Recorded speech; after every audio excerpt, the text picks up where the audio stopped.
بسم اللہ الرحمن الرحیم ورحمۃ اللہ وبرکاتہ۔ بسم اللہ الرحمن الرحیم۔ عن علی بن ابی طالب رضی اللہ تعالی عنہ قال لما كان يوم الاحزاب قال رسول الله صلی اللہ علیہ وسلم ملأ اللہ قبورهم وبیوتهم نارا كما حبسونا وشغلونا عن الصلاة الوسطى حتى غابت الشمس، رواہ مسلم۔ محترم حضرات، صحیح مسلم کی ایک حدیث آپ حضرات کے سامنے پیش کی گئی ہے۔ اس حدیث میں نبی صلی اللہ علیہ وسلم نے غزوہ احزاب کے موقع پر کافروں اور مشرکوں کے حق میں ایک بد دعا کی تھی، اسی کا تذکرہ ہے۔ غزوہ احزاب، جس کا دوسرا نام غزوہ خندق، جو سن 4 یا سن 5 ہجری میں لڑی گئی، اور اس غزوے کو احزاب، اسی پر سورہ احزاب بھی ہے، اس کا نام قرآن میں ایک سورت کا نام سورۃ الاحزاب ہے۔ احزاب کے معنی گروہ، جماعتیں۔ چونکہ اس غزوے میں ابو سفیان عرب کے بہت سارے گروہوں کو، بہت ساری جماعتوں کو، بہت سارے قبیلوں کو مسلمانوں کے خلاف جمع کر دیے تھے، اور اس غزوے کو خندق بھی اس لیے کہتے ہیں کہ مسلمانوں نے اپنی حفاظت کے لیے حفاظتی تدبیر اختیار کرتے ہوئے مدینہ کے شمالی سمت میں خندق کی کھدائی کی تھی، تو اس لیے اس کو خندق کہتے ہیں۔ اور احزاب اس لیے کہتے ہیں کہ بہت سارے گروہ، بہت سارے قبیلے اور جماعتیں مسلمانوں کے خلاف، مسلمانوں سے لڑنے کے لیے اس موقع پر آئے تھے۔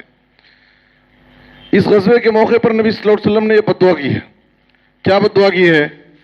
اللہ تعالیٰ ان کی خبروں کو اور ان کے گھروں کو، اور بعض روایتوں میں ہے بطونہم یا اجوافہم، ان کے پیٹوں کو آگ سے بھر دے، اس لیے کہ انہوں نے ہمیں صلاۃ وسطیٰ، بیچ والی نماز سے روکے رکھا، نہیں پڑھنے دیا، یہاں تک کہ سورج ڈوب گیا۔ اس حدیث کے اندر بہت ساری باتیں ہیں، ایک دو بات میں آپ کے سامنے رکھنا چاہتا ہوں۔ سب سے پہلی بات یہ ہے کہ آپ صلی اللہ علیہ وسلم کی زندگی میں کافروں اور مشرکوں کی طرف سے، دشمنوں اور ظالموں کی طرف سے بہت سارے سنگین موقع آئے۔ انہوں نے آپ پر ظلم کیا، آپ کو تکلیفیں دی، آپ کو پریشان کیا، لیکن ایسی سخت بد دعا آپ نے نہیں کی جو بد دعا آپ صلی اللہ علیہ وسلم نے اس وقت کافروں کے لیے کی۔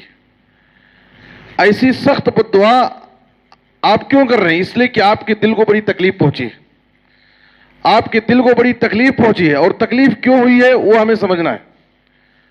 نبی صلی اللہ علیہ وسلم کو نماز کی فکر، اور نماز کو اس کے وقت پر پڑھنے کی فکر، ہر نماز کو اس کے اول وقت پر پڑھنے کی فکر، اور اس جنگ میں مشرکوں کی طرف سے، چونکہ جنگ کا موقع ہے، دشمنوں کے مقابلے میں کھڑے ہیں، باقاعدہ ہمیشہ نگرانی ہو رہی ہے کہ کہیں کافر خندق میں اتر کر کے ہمارے درمیان نہ آ جائیں، ہمارے اوپر حملہ نہ کر دیں، اس لیے ان کے مقابلے میں برابر کھڑے ہوئے ہیں۔ اس لیے برابر مقابلہ ہونے کی وجہ سے آپ صلی اللہ علیہ وسلم نماز عصر کو اس کے وقت پر نہیں پڑھ سکے، یہاں تک کہ سورج ڈوب گیا۔ اب آپ صلی اللہ علیہ وسلم کو اس وقت ایسی فکر ہوئی ہے، آپ کے دل کو اتنی تکلیف پہنچی ہے کہ آپ صلی اللہ علیہ وسلم بد دعا کر رہے ہیں ان کے لیے کہ ان کی وجہ سے میں عصر کی نماز آج اول وقت پر نہیں پڑھ سکا۔ اللہ ان کی خبروں کو، جو ان میں سے مر گئے ہیں ان کی خبروں کو، اور جو زندہ ہیں ان کے پیٹوں کو اور ان کے گھروں کو آگ سے اللہ بھر دے۔ دیکھیے اتنی سخت بد دعا ہے۔ تو اس لیے سب سے پہلی بات جو ہمیں سمجھنا ہے کہ ہر نماز کو اس کے اول وقت پر پڑھنے کی ہمیں فکر کرنی چاہیے، اس لیے کہ نمازوں کو اس کے وقت پر فرض کیا ہے۔ آج ہم میں سے بہت سارے لوگوں کا حال یہ ہے کہ نماز کو ہمارے اپنے ٹائم سے پڑھتے ہیں، ہم کو ٹائم ملا تو پڑھ لیے، مصروف ہیں تو چھوڑ دیے۔ ایسا نہیں، ہمارا اپنے ٹائم ٹیبل سے نہیں پڑھنا ہے، نماز کو جس ٹائم ٹیبل کے ساتھ فرض کیا گیا ہے اسی ٹائم کے ساتھ پڑھنا ہے۔ قرآن مجید میں سورہ نساء کی آیت نمبر 103 میں اللہ نے کہا ان الصلاۃ کانت علی المؤمنین کتابا موقوتا، نمازوں کو، ان کو، ہر نماز کو اس کے وقت کے ساتھ فرض کیا ہے، ہر نماز کا اس کا ایک وقت ہے، اس وقت پر ہی اس کو پڑھنا ہے۔ عبداللہ بن مسعود رضی اللہ تعالیٰ عنہ نے نبی صلی اللہ علیہ وسلم سے سوال کیا، صحیح بخاری کی حدیث ہے، ای العمل احب الی اللہ، اے اللہ کے رسول، اللہ کے نزدیک سب سے محبوب اور پسندیدہ عمل کیا ہے؟ تو آپ صلی اللہ علیہ وسلم نے کہا الصلاۃ علی وقتہا، نماز کو اس کے اول وقت پر پڑھنا یہ اللہ کو بہت پسند ہے۔ تو پہلی بات یہ ہے کہ ہمیں ہر نماز کو جو اس کا اصل وقت ہے اس وقت پر پڑھنے کی ہم فکر کریں، اپنے ٹائم کے حساب سے نماز نہ پڑھیں۔ دوسری بات یہ ہے کہ آپ صلی اللہ علیہ وسلم کی جو عصر کی نماز چھوٹی ہے وہ ایک اہم عذر کی وجہ سے چھوٹی، جنگ کا موقع ہے، سامنے دشمن ہے، مقابلہ ہو رہا ہے، ایک اہم سبب ہے جس کی وجہ سے آپ کی نماز چھوٹی۔ آپ اپنے دل کو تسلی حاصل کر سکتے تھے، آپ سوچتے کہ چلو میری نماز جو عصر کی چھوٹی ہے وہ ایک سبب کی وجہ سے چھوٹی ہے، ایک اہم سبب ہے، جنگ کا موقع ہے، لیکن آپ نے اپنے دل کو تسلی نہیں کی۔ جنگ کا موقع ہے، ایک اہم عذر ہے، اس کے باوجود آپ کے دل کو تکلیف پہنچی۔ آج ہم اپنی نمازوں کا جائزہ لیں، چھوٹے چھوٹے عذر بہانے تلاش کر کے ہم نمازوں سے غافل ہو جاتے ہیں، نمازیں چھوڑ دیتے ہیں، وقت بے وقت نمازیں پڑھتے ہیں، سفر سے آئے ہیں، تھکان ہے، نماز غائب، یا تھوڑی سستی ہے یا مصروف ہے، نماز وقت پر نہیں پڑھے، جماعت کے ساتھ مسجد میں نہیں پڑھنے آئے۔ یہ سب چھوٹے چھوٹے بہانے، چھوٹے چھوٹے عذر تلاش کر کے، بہانے بنا کر کے ہم نمازوں سے یا تو بالکل غافل ہو جاتے ہیں یا ٹائم کی پابندی نہیں کرتے ہیں۔ آپ غور کیجئے کہ نبی صلی اللہ علیہ وسلم کے سامنے ایک اہم عذر ہے، جنگ کا موقع ہے، سامنے دشمن ہے، مقابلہ ہو رہا ہے، اس کی وجہ سے آپ کی نماز چھوٹی ہے، لیکن پھر بھی آپ نے اپنے دل کو تسلی، جھوٹی تسلی حاصل نہیں کر لی جیسا ہم کرتے ہیں، بلکہ آپ صلی اللہ علیہ وسلم کے دل کو تکلیف پہنچی، اور اتنی تکلیف ہوئی کہ آپ نے ان کافروں، ان ظالموں کے حق میں آپ نے بد دعا کی۔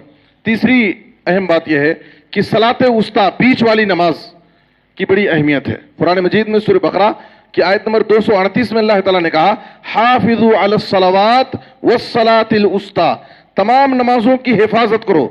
یہ نمازوں کی حفاظت کا مطلب یہ ہے کہ ہر نماز کو اس کے وقت پر پڑھو جو اس کا اصل وقت ہے، ہر نماز کو اس کے جو ارکان ہیں اور شروط ہیں، آداب ہیں، ان کا لحاظ کر کے پڑھو۔ خاص طور پر بیچ والی نماز کی زیادہ حفاظت کرو۔ وہ بیچ والی نماز کون سی ہے؟ اس میں بہت سارے علماء نے بہت ساری باتیں کہی ہیں۔ اس حدیث کے اندر اس بات کی وضاحت ہے، اور حدیث کے مختلف الفاظ کو سامنے رکھ کر کے یہاں قرینہ موجود ہے کہ یہاں بیچ والی نماز سے مراد نماز عصر ہے۔ آپ صلی اللہ علیہ وسلم کہہ رہے ہیں کہ ان کافروں نے ہم کو بیچ والی نماز سے روکے رکھا یہاں تک کہ سورج ڈوب گیا۔ تو سورج ڈوبنے سے پہلے کون سی نماز ہے؟ نماز عصر ہے۔ اور دوسری روایت میں صراحت ہے کہ شغلونا عن الصلاۃ الوسطیٰ صلاۃ العصر، تو اس لیے بیچ والی نماز یعنی نماز عصر کی بڑی فضیلت ہے، اور آپ صلی اللہ علیہ وسلم نے بھی احادیث کے اندر نماز عصر کی فضیلت بیان کی ہے، اور خاص طور پر نماز عصر بلا عذر چھوڑنے والے کے لیے بڑی سخت وعید ہے۔ صحیح بخاری کی حدیث میں آپ نے کہا من ترک صلاۃ العصر فقد حبط عملہ، جس نے عصر کی نماز جان بوجھ کر کے بلا عذر چھوڑ دیا تو اس کے عمل، اس کی نیکیاں ضائع ہو گئی، برباد ہو گئی۔ اور صحیح بخاری اور صحیح مسلم کی دوسری حدیث میں ہے الذی تفوتہ صلاۃ العصر کانما اوتر اہلہ ومالہ، جو شخص نماز عصر کو اس کے وقت پر نہیں پڑھا، چھوڑ دیا، تو سمجھیے کہ وہ اپنے اہل و عیال، بیوی بچوں میں اور اپنے مال میں، اپنے کاروبار میں خسارے اور نقصان میں پڑ گیا۔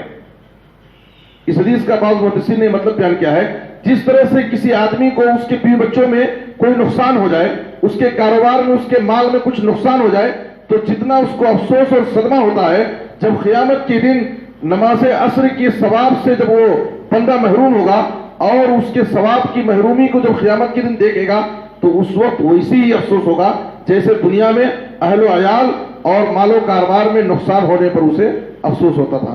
اس لیے الصلاۃ وسطیٰ، بیچ والی نماز، نماز عصر کی خصوصی طور پر ہم پابندی کریں اور کسی بھی طرح سے اس نماز سے غافل نہ ہوں۔ اللہ سے دعا ہے کہ اللہ تعالیٰ ہمیں تمام نمازوں کو اس کے ارکان و شروط کے ساتھ اول وقت پر پڑھنے کی توفیق عطا فرمائے، اور نماز میں کسی بھی قسم کی سستی اور کوتاہی سے بچائے۔